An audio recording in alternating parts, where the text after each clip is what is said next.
in these problems today that we did during class, we did concentration enrichment. So this file can be downloaded from the course website. It could also be worked out by you doing the problems. Pause the video, try it for yourself, and then hit resume when you're ready. Either way works. So here are the first 4 problems. And here's 5 through 9. Hit pause, resume when you're ready. And then there's the last one, number 10. So again, you can either just pause the recording, try it for yourself, and then hit resume when you're ready, or you can download this file from the course website. So now here on campus, we're going to go over each one of these. So let's talk about the first one. You weigh out 5 grams of calcium chloride and add it to 100 milliliters of water. So I asked you 3 different concentration calculations here. For percent by mass,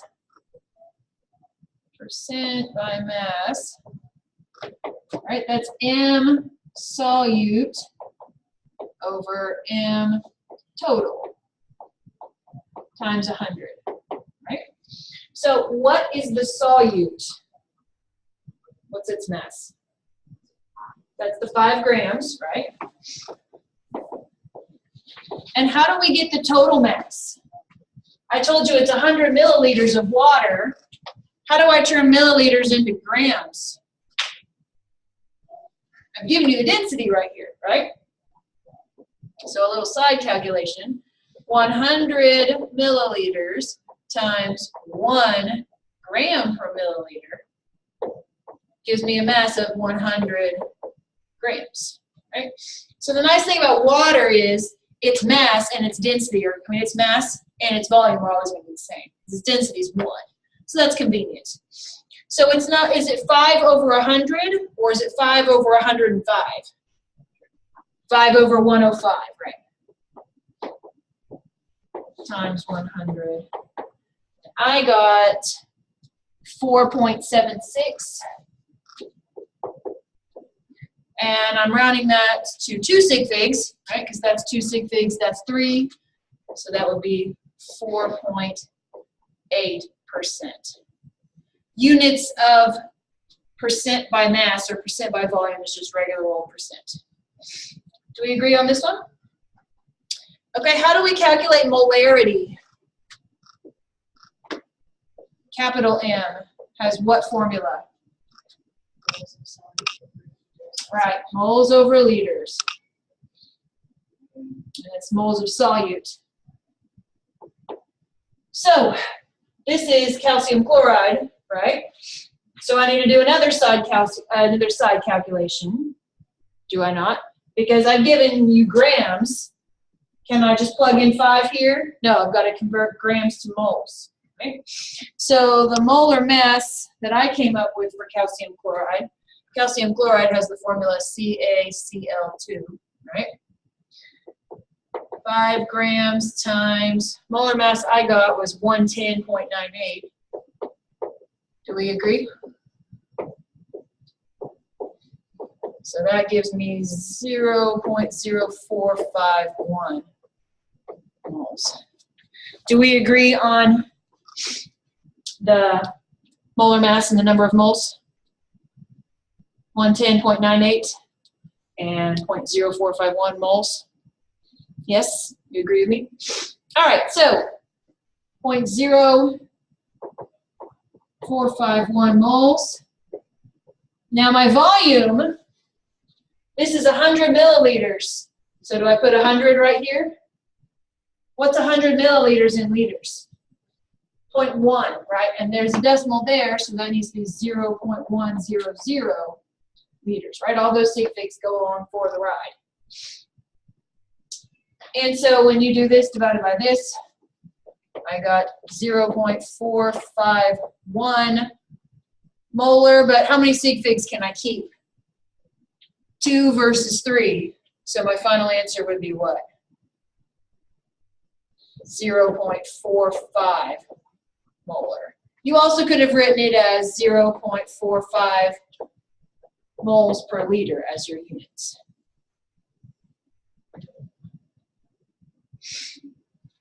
Do we agree on B?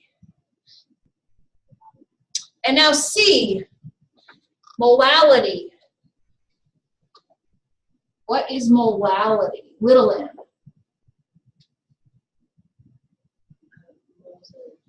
Moles over kilograms, right? So we've already calculated moles. That's already done for us. 0.0451 moles. And how do I get kilograms? Well, I calculated grams over here, right? In part 1, I calculated grams. So 100 grams has what mass in kilograms?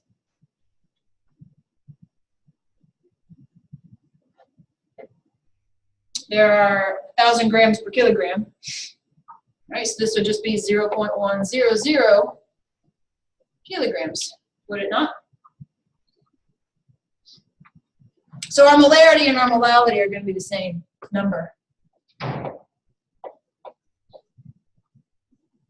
So again, that will come out to be 0.45 little m. Or you could have written it as 0.45 moles per kilogram.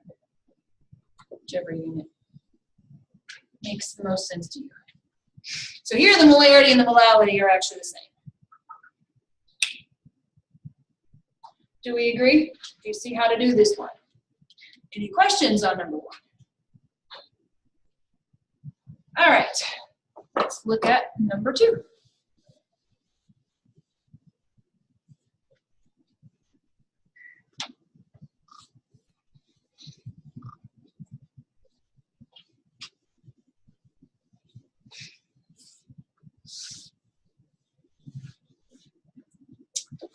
Number 2.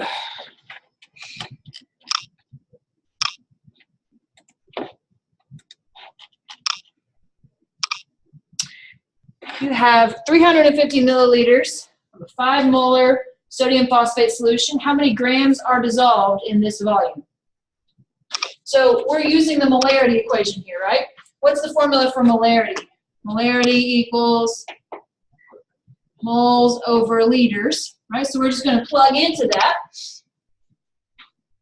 So 5 molar, so that goes right there. Now, it's asking for grams. Grams isn't part of the molarity equation. So what am I going to be solving for? Solve for moles, and then I can convert it to grams, right? So let that be X. And then do I plug in 350 right here? No, what do I need to do? Convert milliliters to liters, right? So what is that in liters? You just move the decimal 3 to the left, right? So that would be 0.3500. So X, I got to be 1.75, but that's moles, right? The problem doesn't ask for number of moles, it asks for number of grams, right? So what do I need to do? Convert, right? This is Na3PO4, and I got a molar mass of 163.944.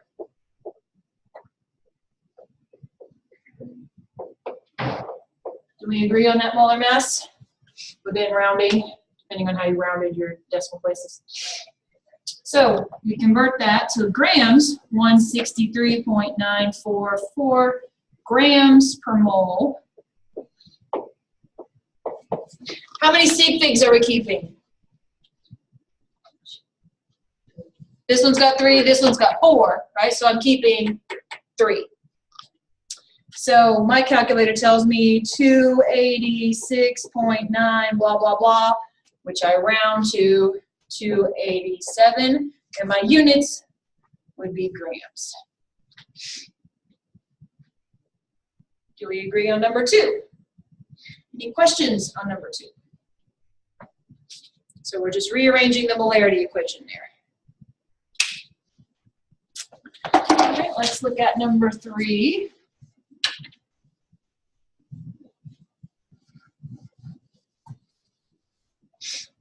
Number three. Strong direction. Zoom in a little bit. All right. You have a 1.75 molar lithium bromide solution. How many milliliters of the solution should you pour out if you need 0.799 moles? So again, which equation are we going to base our calculations on?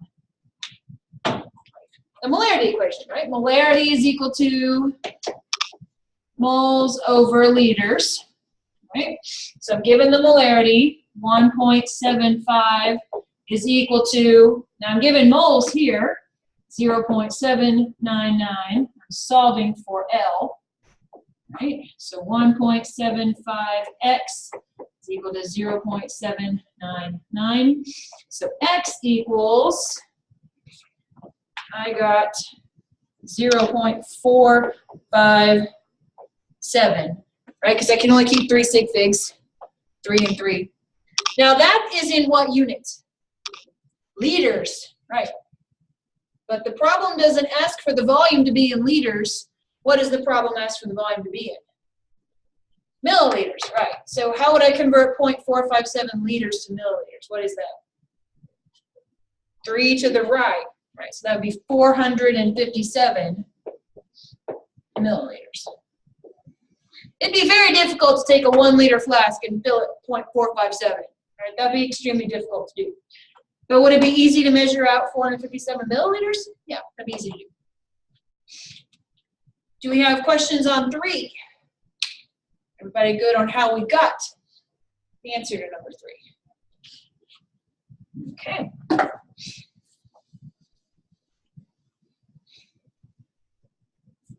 Let's go to number 4.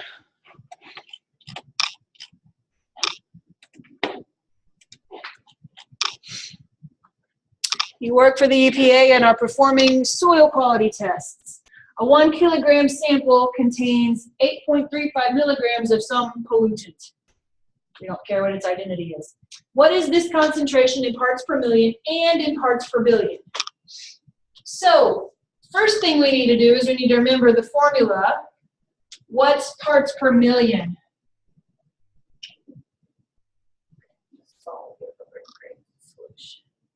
Well, that's just the mass of the, we don't really care what the units are, right? It's just mass of the solute over mass total times what value? 10 to the 6th. And then for parts per billion, what's the only difference? Right, mass of the solute over M total times 10 to the 9th. Now we don't, I say mass as a generic word because we don't care what that unit is. It could be grams, kilograms, centigrams, whatever, as long as these 2 units match, right? This mass needs to match this mass in terms of units. So I've got kilograms and milligrams. So can I use them as they are currently? No, right? Because if I say 8.35 over 1, that's not going to give me units that work, because remember, units need to cancel out. So what'd you guys do? Changing both the grams? Is that what you guys did too? Yep, that's what I would do. All right, so 1 kilogram is equal to how many grams? 1,000 grams. Now if we're writing that in terms of sig figs, that would be 1.0 times 10 to the 3rd grams, right? Because we can only keep 2 sig figs. And then 8.35 milligrams is equal to how many grams? Right, removing the decimal this way, 3. 1, 2, 3. So 0.00835 grams. Right? You could write that in scientific notation. That would be 8.35 times 10 to the -3rd grams. So when I do the arithmetic, right, parts per million is 8.35 times 10 to the negative third grams divided by 1 times 10 to the third grams times 10 to the sixth. I can only keep 2 sig figs, right, because this has 2 sig figs, this has 3. So that comes out to be 8.4 ppm. Do we agree? And then for parts per billion, 8.35 times 10 to the negative third grams divided by 1 times 10 to the third grams times 10 to the ninth. So that'd be 8,400 ppb. Right, so the only difference between parts per million and parts per billion is what you're multiplying by, right? Multiplying by a million versus multiplying by a billion. The number should be the same in terms of when I rewrite this in scientific notation. Do we agree on number 4? So whichever one you pick really wouldn't matter. If you were writing your report, you'd probably pick the unit that gives you the smaller number. It's usually the way you go. Because your average Joe is going to look at that and go, whoa, 8,400 parts per billion, ah! But your average person will look at 8.4 and go, oh, 8.4. Right? But that's just, again, convention, depending on what you're reporting it in, what units you want to report it. Maybe you're reporting all your other values in parts per billion, so you got to report this one in parts per billion too. It all depends on what you're looking at.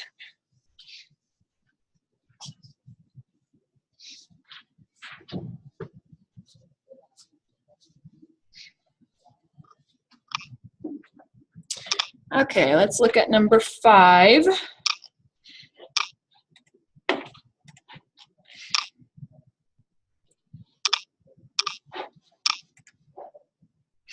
How many grams of potassium sulfate are dissolved in 15 milliliters of a 0.5 molar solution? So here, we need to use which equation? This calculation is based on which equation? The molarity equation, right? So molarity is equal to moles over liters. It's 0.5 molar. Now this problem is asking for grams. Is grams something that the molarity equation will just spit out by default? No. So what do I solve for first? Solve for, right, we're going to convert moles and then we're going to convert to grams, right? So X, and then my volume, can I use 15? What is that volume in liters? 0.015, right? So X, I got to be 0.0075 moles.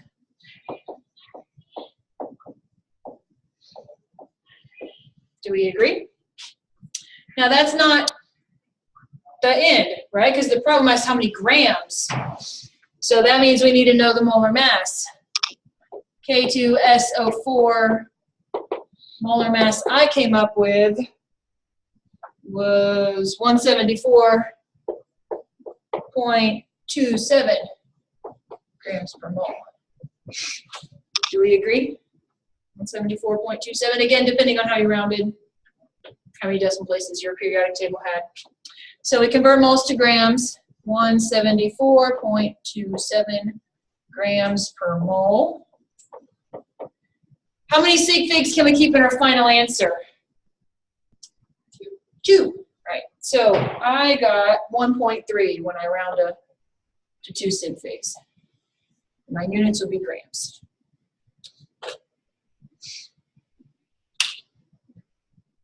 Does everyone agree on number 5? Okay.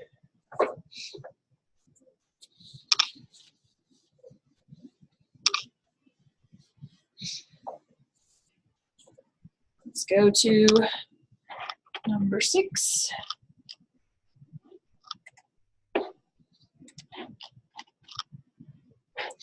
If you buy a 450 milliliter bottle of solution that is 9.5% ethanol, what volume of water are you buying?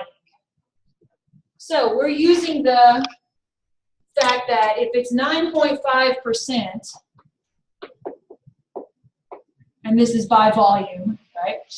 That means that for every 100 milliliters of solution, you're buying 9.5 milliliters of ethanol, right? Yes? That's what that means. That's what 9.5% means. Because if you take 9.5 and divide by 100, you get 9.5%, right? So, if you use that as a conversion factor, right, you've got 450 milliliters of solution times 9.5 milliliters ethanol per 100 milliliters solution. Right, that'll give you the volume of ethanol. And we're keeping 2 sig figs here, right? So I got 43 milliliters. But that's ethanol. Out of that 450 milliliter bottle, only 43 mils were ethanol, right? So what was the volume of water?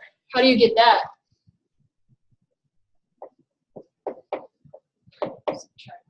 Right, it's just the total minus the ethanol.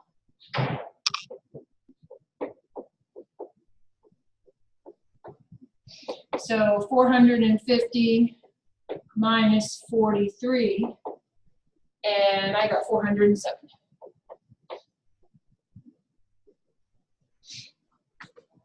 H2O. So what are you buying? You're primarily buying water, right? If it's 9.5% ethanol, you're primarily buying water here.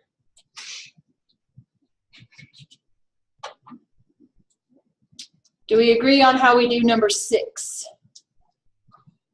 Alrighty.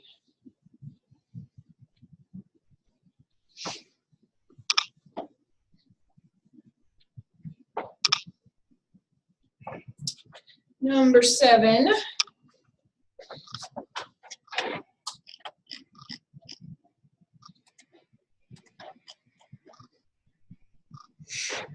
Your lab stockroom contains a big flask of 2.5 molar potassium iodide, but you need 150 milliliters of a 0.75 molar solution.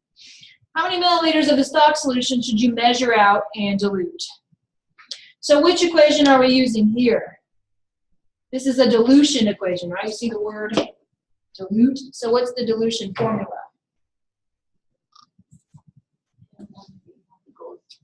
Right, M1V1 equals M2V2. So let's just list out our variables. M1 is the 2.50, right? V1 is what we're solving for, and we want it in milliliters, right? Because it says how many milliliters. M2 is this, 0.75. And V2 is 150.0. Right, so if you list out your variables, that kind of helps you plug everything in without making a boo-boo. So we just plug into our equation and solve.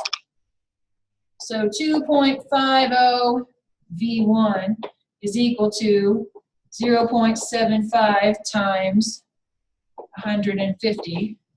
Now here's a scenario where I will let you keep your volume in milliliters, okay, so long as both volumes are milliliters. If I've given you this volume in liters, you need to make sure that this volume matched it as well. Okay, but in the dilution, I'll let you get away with not converting milliliters to liters so long as they're both the same. Okay? So I was actually working on writing the answer key while you guys were working, and then I got distracted. So I haven't worked this one out yet. So 0.75 times 150. So 2.50 V1 is equal to 112.5.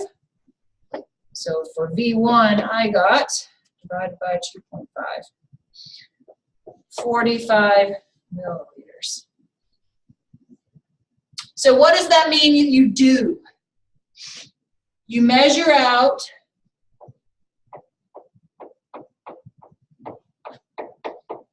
.45 mils of the stock solution and add water until, oops, total volume is what? 150. Let's see, I didn't keep enough sig figs, did I? Wait, yes I did. 2 sig figs. All right, so that's what you physically do. Do we agree on 7? All right, let's do 8.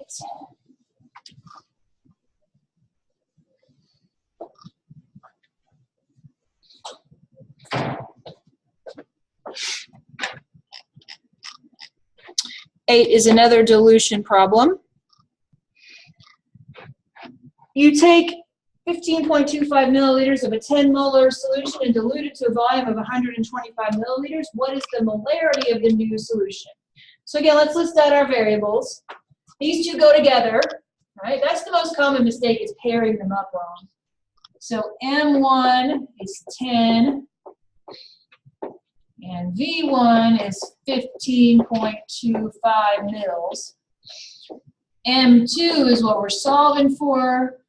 V2 is 125 mils. Okay, again, I'll let you keep volume in milliliters here so long as they both match. All right, if one was liters, one was milliliters, watch that carefully, okay, very carefully. And so the dilution formula is M1 V1 equals M2 V2. So we've got 10 times 15.25 is equal to M2 times 125. All right, so to get M2 by itself, that's just 10 times 15.25 over 125. So when we do the arithmetic,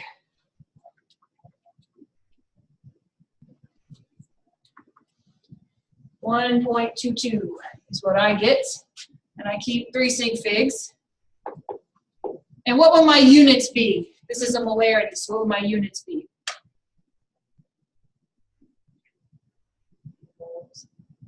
Moles per liter, right.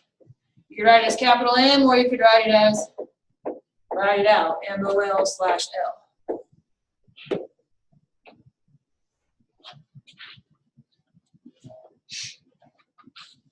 Do we agree on this one? Great. Okay, let's look at number 9.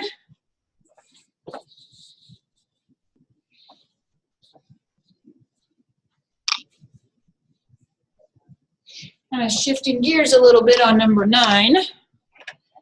Number 9 asks us,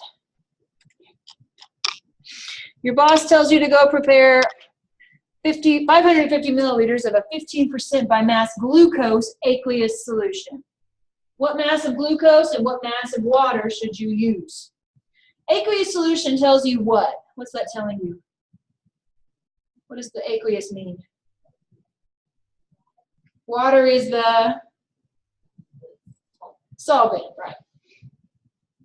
Okay, so again, just like we talked about earlier, if it's 15%, that means that for every 100 grams of solution, I have 15 grams of glucose, right? And I want a total volume of 550 milliliters solution. So I'm going to use that as my conversion factor.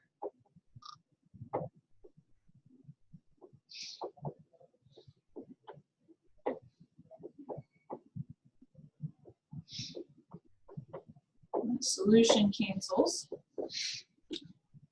So that'll give me the mass of the glucose, 550 times 15 divided by 100. That gives me 82.5.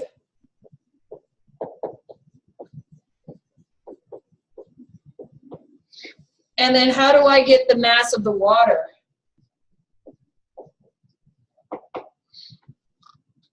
How do I get the water's mass?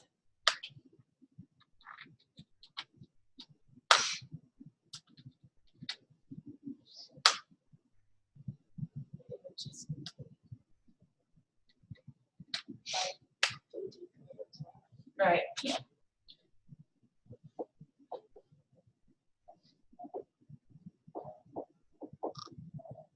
We're just subtracting it from the total, right?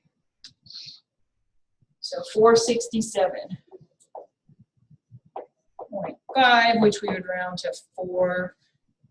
Wait, how many sig figs can we keep? We can technically only keep 2. Let's pretend there's a decimal place there.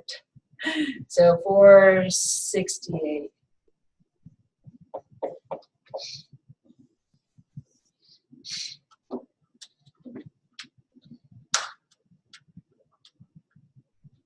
Now technically I wrote that problem kind of wonky. I would want to put that in grams. So if I were giving you this on a test, I wouldn't give you a volume because technically that would make you require to multiply by the density because the density of the solution is not going to be 1. So that was a mistake on my part. So it should say prepare 550 grams and 500% by mass. Right, so this should be not milliliters. This should be grams here. So that was an inconsistency on my part in writing the problem. Right, because grams and times milliliters, that won't work because you'd have to know the density of that to convert it. And the density of that solution is not going to be 1. So I would have to change my question just slightly. That was me being in a hurry writing the problem. All right, last problem.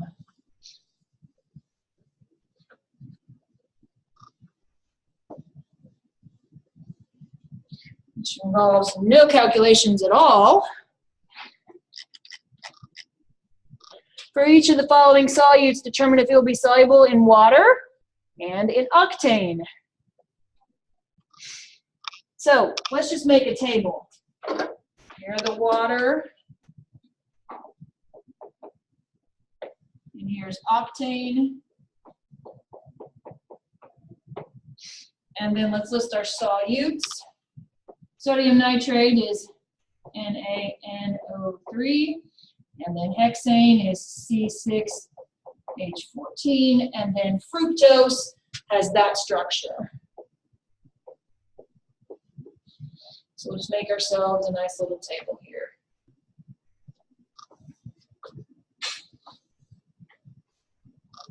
Okay, will sodium nitrate be soluble in water?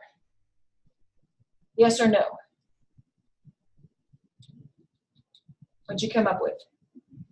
Yes, it is soluble in water. And what's the reasoning? Think back to when we talked about properties of solutions. It's an ionic salt, right? Ionic salts are soluble in water. Now there are a couple of exceptions.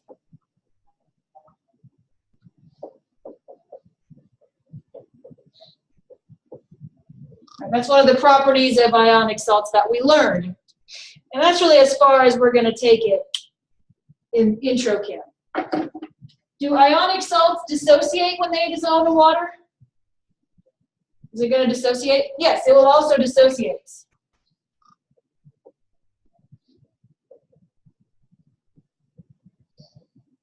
Remember what that word means? Breaks apart into its ions.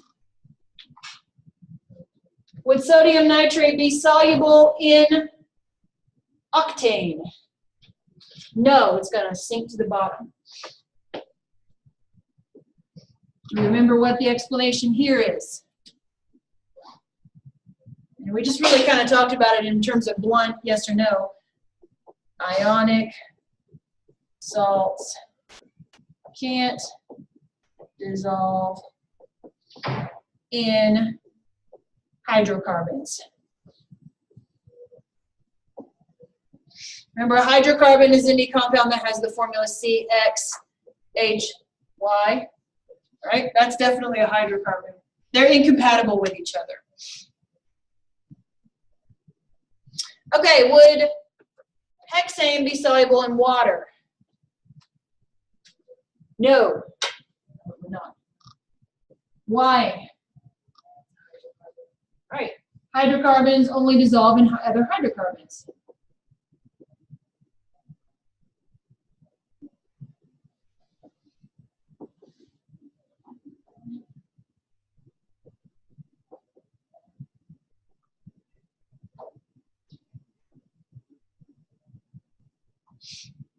Okay. What about hexane in octane? Would that dissolve? Yes. And why? Like dissolves like, right?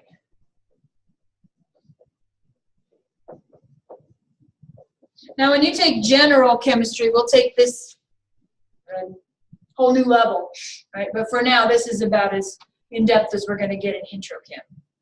Here's the structure of fructose. So will it dissolve in water?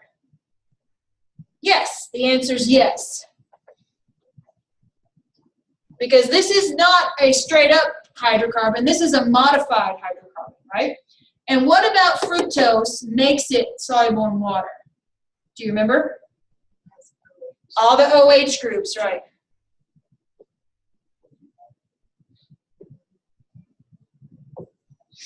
The OH groups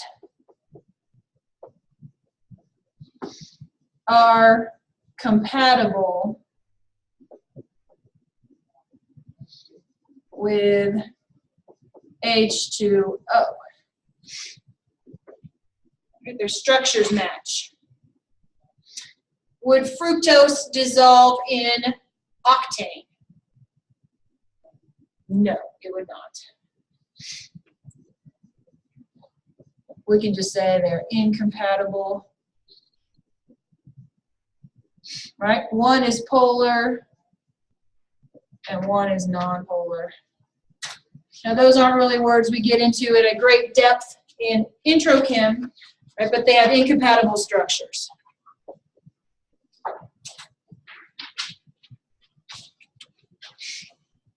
How do we feel about these 10 problems? Good? Good? Any questions? Okay, that's where we're going to stop. Let me stop the recording here.